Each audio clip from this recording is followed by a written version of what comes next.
our homework for rhombuses, rectangles, and squares.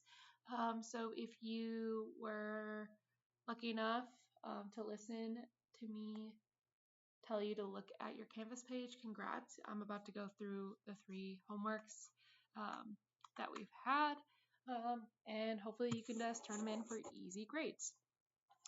I would recommend for this homework to have out your special quadrilateral properties note sheet from 2 weeks ago. That's going to help you just remember the rules and different properties of the different shapes we talk about. So if we look at our first 3 problems, these are going to be some rhombuses. And a couple things that we should note about rhombuses is that when we have a diagonal like this, it is going to bisect the angle. So when I bisect an angle, that means it cuts it in half. So what we know about that is that this was one angle, but now it is bisected in half. So that is some useful information for us to be able to find the angle measure. I'm going to erase this so we can do the math. So we need to find out the angle measure for all 1, 2, 3, and 4 angles. And just as a reminder, we also know about these angles that angle 2 and angle 3 are congruent because they are alternate interior angles.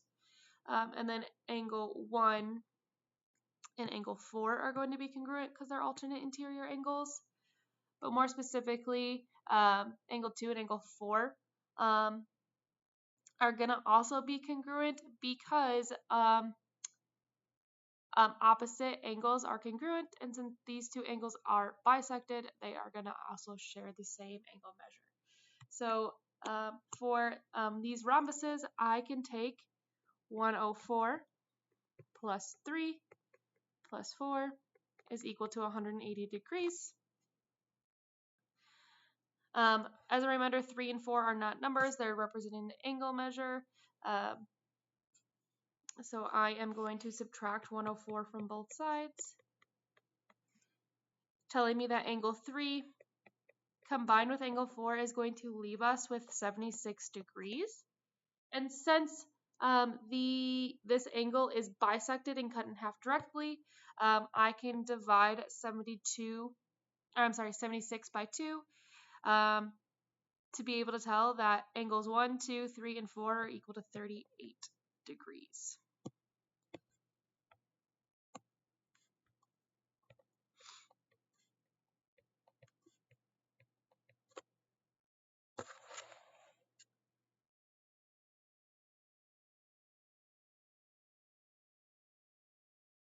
We're going to go through a similar process here. We're given a little bit different information. So I'm actually given the angle measure for one of the bisected angles. So as a reminder, this was one angle that was bisected, meaning that these are 2 halves of one angle. So if this angle is equal to 26 degrees, that means that this angle is also equal to 26 degrees. We can also use alternate interior properties, so I know that this angle is equal to 26 degrees. And again, since this is bisected, that means that angle 1 is also equal to 26 degrees. Now, in order to figure out the measure of angle 2 and angle 3, we can just use the understanding that a triangle is equal to 180 degrees in total.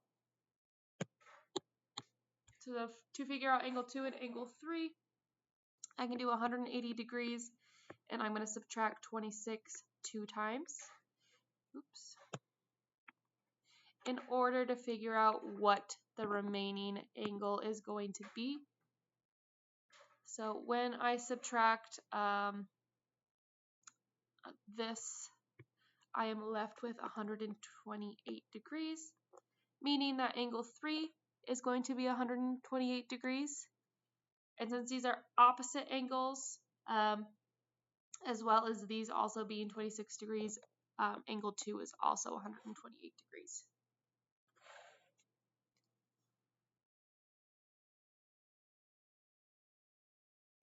For my last rhombus, we're going to do the same steps as number 1.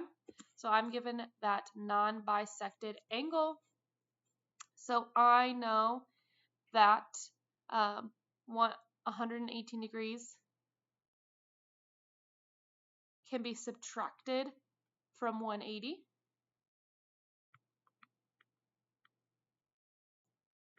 Those are going to be congruent to each other.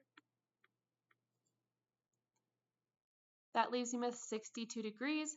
But as a reminder, that 62 degrees is going to be the total angle measure for the non-bisected angle. And when we bisect it, that means that we need to divide it by 2. So each angle is going to be equal to 31 degrees. And I should be more clear, angle 2 and angle 3 is going to be equal to 31 degrees. But angle 1 is going to be congruent to its angle across from it. So angle 1 is also 118 degrees. If we look at numbers 4 through 6, we also have some rhombuses here. The only difference between the first 3 and these 3 is that I have double bisections going on, so there is a little bit more to solving these problems. So let's start and take a look at this number 4 problem.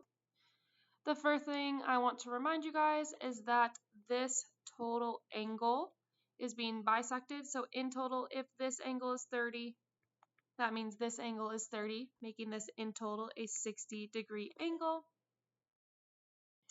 Same thing applies to this side. If this angle in total is 60 degrees, that means that each of these inside angles are going to be 30 degrees.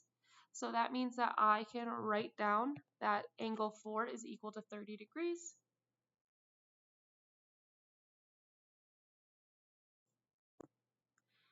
The next step that I want to look for, or the next angle I want to look for, is going to be this angle 1. When we have a rhombus and I have crossing diagonals like this, we know that our diagonals are going to cross to make 90-degree angles, meaning that angle 1 is going to be equal to 90 degrees. This is important because now we can use our triangle knowledge, and if I just look at this section of my triangle, I now have 2 out of the 3 angle measures, so I can do 180 degrees minus 90 degrees minus 30 degrees, and that will leave me with angle measure 2. So when I subtract this, I am going to get an answer of 60 degrees. So angle 2 is equal to 60 degrees.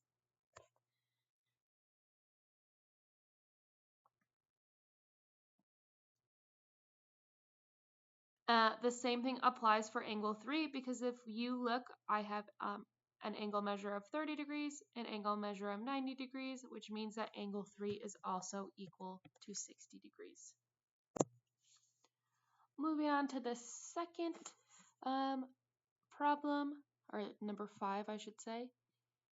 In total, this angle measure is going to be 70 degrees, making each half equal to 35 degrees on both sides of my bisections, meaning that angle measure 2 is going to be equal to 35 degrees.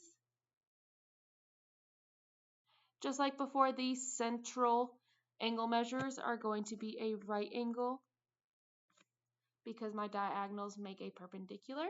So that means that my angle measure for angle 4 is going to be 90.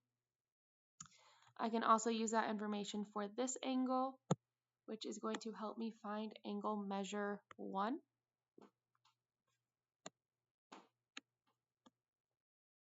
If I have 180 degrees, I subtract 90 and 35. I'm going to find angle measure 1, which is going to be equal to 55 degrees. And the same thing applies for angle 3. So angle 3 measure is going to be 55 as well. Let's do this last one together. Let's do angles 1 and 3 real quick because they are those central angles at the cross of the diagonals. We know that angle 1 is going to be 90 degrees as well as angle 3. I'm also going to mark these. If this angle measure is 35, that means that this angle is also 35 degrees. So now I have enough information to find angle measure 2, because if I have a triangle here, I know it adds up to 180 degrees. 180 minus 35 minus 90 is going to leave me with 55 degrees. Let's move on and talk about rectangles. It is telling me that my rectangle is going to be LM and P, and we need to find the value of X for the following situations. So if I draw a rectangle for number 7, I have LN.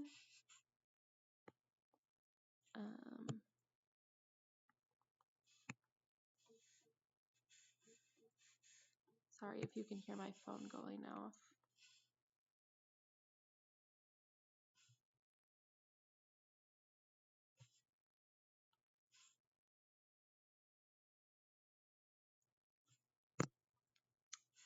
So I have rectangle LM and P.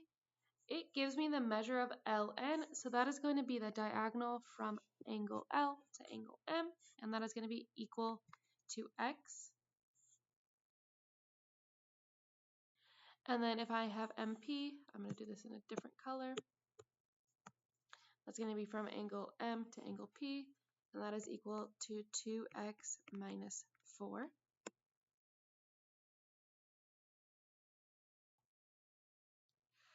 Since we have a triangle, we know that our diagonals are equal to each other.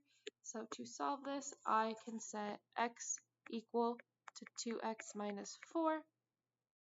And I am going to work to get x all by itself. So I am first going to move this x to the other side, leaving me with 0 equals 1x minus 4.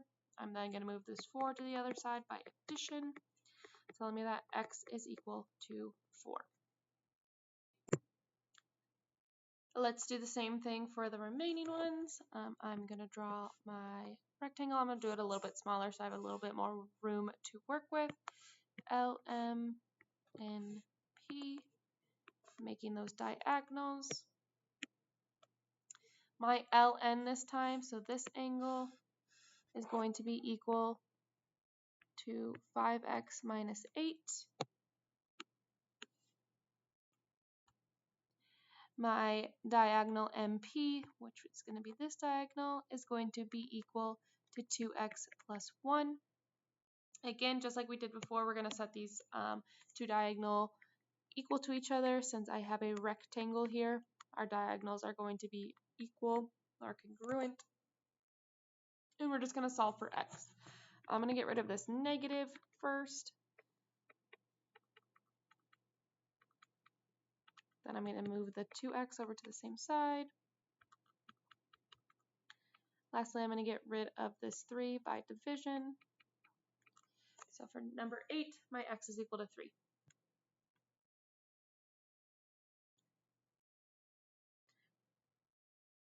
I'm not going to make you guys do these two, but if you want an extra challenge, you guys can solve these, or you can come up to me and we can solve them in class together if you want to do that. But I'm going to move on to the next page. On this problem, we are going to use it for the following questions. So my first thing is going to be drawing a square labeled A, B, C, D. So that looks more like a rectangle. Let me adjust. Okay, so A, B, C, D. And then wants me to draw diagonals of A, B, C. And I'm going to label their intersection point as point J.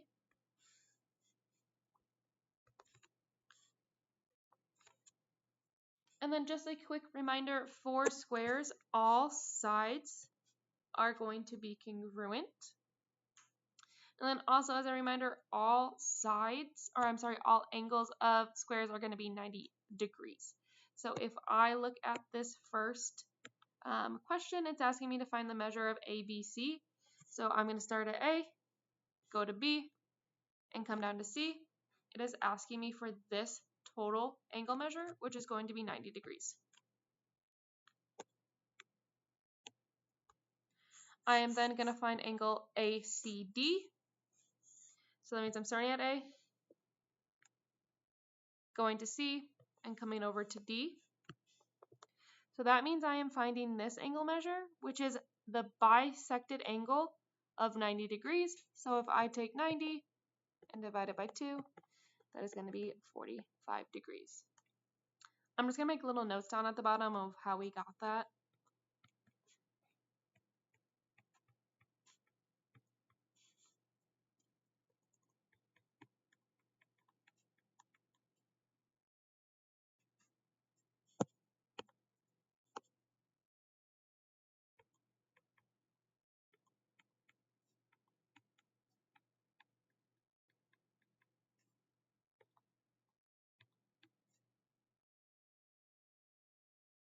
Let's move on to our third angle measure. We're starting at D, going to J, which is that center point, and then we're going to C. So we're looking for this central angle measure. And what is going to help us here is that our diagonals make perpendicular.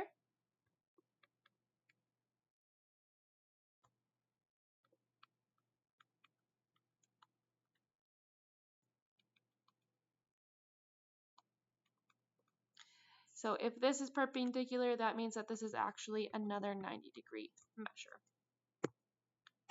Since we're now moving on to sides from angles, I'm actually going to just make a new square over here just so it's a little bit more clean and we can see a little bit better. You don't have to, you can use the same one if you would like. I just like to have things a little bit more easy to see. So these are the same squares, I'm just creating it to be a little bit more clean, which I should probably draw better in that case.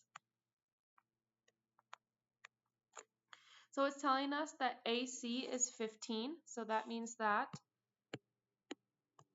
from A all the way to C, that measure is going to be 15.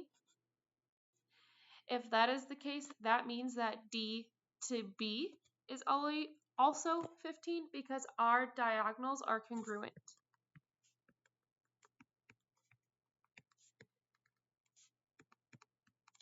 As a reminder, that is the symbol for congruent. If AC is 15 degrees, that means A to J, so half of my diagonal is going to be half of 15. So if I take 15 and divide it in 2, I get 7.5. So this is diagonals bisect.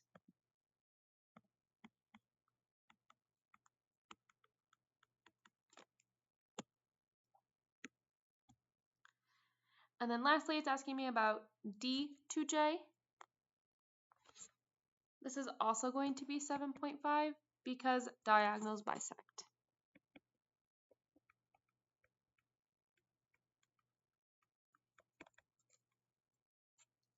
Let's move on to some parallel